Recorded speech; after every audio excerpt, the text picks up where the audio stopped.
दोस्तों, एक बेहद इंपॉर्टेंट संगठन का दामन अब भारत छोड़ सकता है और इन सब के पीछे का कारण है अमेरिका। और अगर ऐसा होता है तो ये खुद अमेरिका की पॉलिसी को बैकफायर करने वाला है। कौन सा है ये संगठन और क्यों भारत इस संगठन से पीछे हट सकता है, जानेंगे इसके बारे में। इसके अलावा हमारी दूसरी खबर फॉरेन मीडिया को लेकर है, जो कि इस समय भारत को लेकर परेशान है और भारत के ऊपर कई आर्टिकल इनके द्वारा छापे जा रहे हैं हमारी तरक्की को लेकर। जानेंगे इन दोनों खबरों के बारे में इस वीडियो में डिटेल में, इसीलिए वीडियो को अंत तक जरूर देखिएगा। कभी कभी दुनिया की सबसे बड़ी लड़ाइयाँ गोलियों से नहीं, भरोसे से लड़ी जाती है। आज का सवाल भी कुछ ऐसा ही है। अगर भारत क्वाड से दूरी बना ले तो क्या होगा? क्या चीन को फायदा मिलेगा? क्या अमेरिका की ताकत कमजोर पड़ेगी या फिर पूरा इंडो पैसिफिक इलाका अस्थिर हो जाएगा? क्योंकि इसका असर अब दिख रहा है। इस साल की क्वाड समिट भारत में होनी थी और सभी लीडर्स को भारत आना था, लेकिन अभी तक ऐसा नहीं हो पाया। हाल के महीनों में अमेरिका के कुछ रक्षा विशेषज्ञ और थिंक टैंक इस बात को लेकर चिंतित है कि क्वाड देशों के बीच पहले जैसी एकजुटता नहीं दिख रही। क्वाड यानी 4 देशों का समूह, भारत, अमेरिका, जापान और ऑस्ट्रेलिया, जिसका मकसद है इंडो पैसिफिक क्षेत्र को सुरक्षित, स्थिर और खुला बनाए रखना।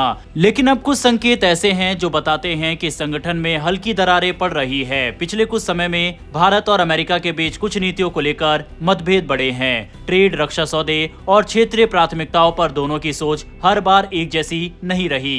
इसी बीच दक्षिण एशिया में भी हालात बदल रहे हैं। पाकिस्तान और चीन के बीच नए समझौते, बांग्लादेश में राजनीतिक उठापटक और हिंद महासागर में बढ़ती सैन्य हलचल, ये सब मिलकर एक नया समीकरण बना रहे हैं, जिसे कई विशेषज्ञ भारत के लिए चेतावनी मानते हैं। अमेरिकी थिंक टैंकों का कहना है कि अगर भारत किसी कारणवश क्वाड से पीछे हटता है तो इसका असर केवल 4 देशों पर नहीं बल्कि पूरे इंडो पैसिफिक क्षेत्र पर पड़ेगा। पहला असर, रणनीतिक खालीपन। भारत की भौगोलिक स्थिति हिंद महासागर में बेहद अहम है। अगर भारत पीछे हट गया तो चीन को समुद्री रास्तों पर ज्यादा आजादी मिल जाएगी। बंगाल की खाड़ी और अंडमान निकोबार के आसपास चीन की मौजूदगी तेजी से बढ़ सकती है। ये स्थिति न सिर्फ भारत बल्कि ऑस्ट्रेलिया और जापान के लिए भी खतरा बन जाएगी। दूसरा असर, भरोसे में कमी। क्वाड सिर्फ सैन्य गठबंधन नहीं बल्कि आपसी विश्वास पर खड़ा ढांचा है। अगर भारत की भूमिका कमजोर हुई तो बाकी देशों के बीच भी भरोसे का संकट पैदा हो सकता है। साझा अभ्यास, इंटेलिजेंस शेयरिंग और समुद्री निगरानी जैसे प्रोजेक्ट कमजोर पड़ जाएंगे।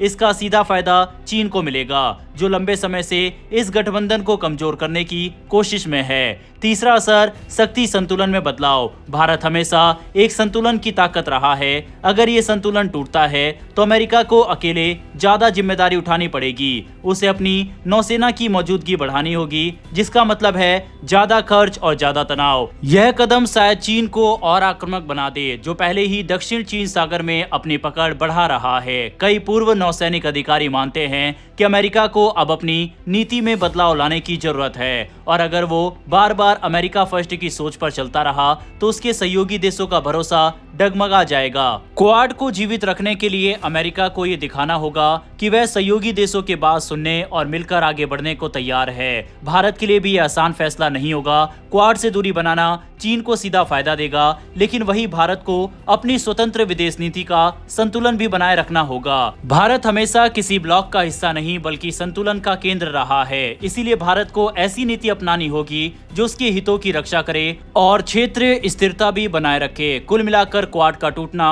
सिर्फ एक कूटनीतिक घटना नहीं होगी, ये पूरे इंडो पैसिफिक की सुरक्षा रणनीति को हिला सकता है। चीन को राजनीतिक और मनोवैज्ञानिक दोनों जीत मिल जाएगी, जबकि अमेरिका और उसके सहयोगी देशों का प्रभाव घटेगा।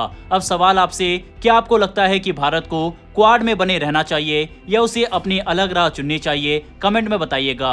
बढ़ते हैं हमारी अगली खबर की तरफ। अचानक पश्चिम मीडिया भारत को लेकर इस समय काफी बेचैन दिखाई दे रहा है। हर रिपोर्ट, हर आर्टिकल में बस एक ही बात, what to do with India, यानी अब भारत के साथ क्या किया जाए, क्योंकि अब ये नया भारत किसी के कंट्रोल में नहीं आने वाला। ब्रिटेन की मशहूर पत्रिका द इकोनॉमिस्ट ने हाल ही में एक रिपोर्ट छापी और उसकी पहली लाइन ही थी, India is now in island of peace and stability. यानी दक्षिण एशिया में अगर कोई देश स्थिर है तो वो सिर्फ और सिर्फ भारत है। अब सोचिए भारत के चारों तरफ क्या हो रहा है। नेपाल में प्रदर्शन, बांग्लादेश में राजनीतिक उथल पुथल, श्रीलंका अभी तक आर्थिक संकट से उभर नहीं पाया और पाकिस्तान वो तो फिर से IMF के दरवाजे पर कटोरा लेकर खड़ा है।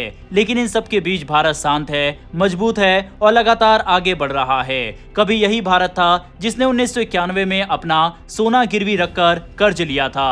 आज वही भारत 700 अरब डॉलर से ज्यादा का फॉरेन रिजर्व रखता है। अब हालात ऐसे हैं, जो देश कभी भारत को सलाह देते थे, अब वही देश भारत से सीखने की बात कर रहे हैं। द इकोनॉमिस्ट खुद मान रहा है कि भारत की अर्थव्यवस्था अब दुनिया की सबसे मजबूत अर्थव्यवस्थाओं में से एक है। डोनाल्ड ट्रंप ने जब टैरिफ वॉर छेड़ी, पाकिस्तान ने प्रॉक्सी वॉर चलाई, अमेरिका ने रूसी तेल पर दबाव डाला, फिर भी भारत अपनी राह से नहीं डिगा, बल्कि उल्टा भारत ने वहीं सस्ता तेल खरीदकर अपनी जनता को राहत दी, महंगाई को कंट्रोल में रखा और ग्रोथ को बनाए रखा।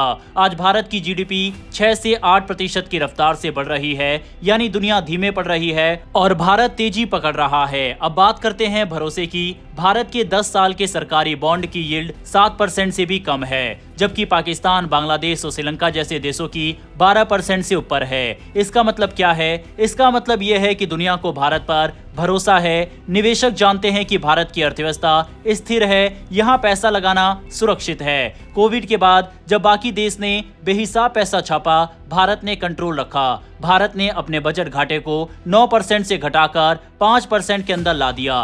कर्ज घटा, जीडीपी बढ़ी, यानी भारत सिर्फ तेजी से नहीं बल्कि समझदारी से आगे बढ़ा। सेवा क्षेत्र यानी सर्विस एक्सपोर्ट अब भारत की जीडीपी का 15% हिस्सा बन चुका है। IT, digital service, pharma, space technology, हर जगह भारत की पहचान बड़ी है। ऊर्जा के मामले में भी भारत ने गेम चेंज कर दिया। रूसी तेल से जहां जरूरतें पूरी की, इथेनॉल ब्लेंडिंग से बचत और सोलर एनर्जी से आत्मनिर्भरता, यानी अब भारत किसी एक देश या बाजार पर निर्भर नहीं है। लेकिन अब सबसे दिलचस्प बात आती है पश्चिमी मीडिया की फ्रस्ट्रेशन की। बीबीसी और द इकोनॉमिस्ट दोनों पूछ रहे हैं, भारत में युवा सड़कों पर क्यों नहीं उतरते? वो सरकार के खिलाफ प्रदर्शन क्यों नहीं करते? क्योंकि उनके लिए लोकतंत्र का मतलब है प्रोटेस्ट और हंगामा। लेकिन भारत ने उन्हें सिखाया है कि लोकतंत्र सिर्फ शोर नहीं होता, लोकतंत्र भरोसा होता है, उम्मीद होती है। यहाँ बदलाव सड़कों पर नहीं बल्कि ईवीएम के बटन से होता है। द इकोनॉमिस्ट खुद लिखता है, भारत के युवा गुस्से में नहीं, उम्मीद में जी रहे हैं। वो निराश नहीं, आशावान है। वो सड़कों पर नहीं, अपने सपनों पर काम कर रहे हैं। और यही बात पश्चिमी मीडिया को सबसे ज्यादा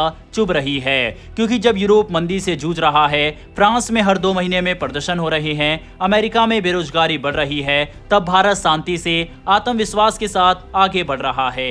ये नया भारत किसी और की स्क्रिप्ट पर नहीं बल्कि अपनी कहानी खुद लिख रहा है। और यही वजह है कि अब दुनिया मान रही है कि India is not rising anymore, India has arrived. बहरहाल दोस्तों, इन दोनों खबरों पर अपनी राय कमेंट बॉक्स में लिखकर बताइएगा।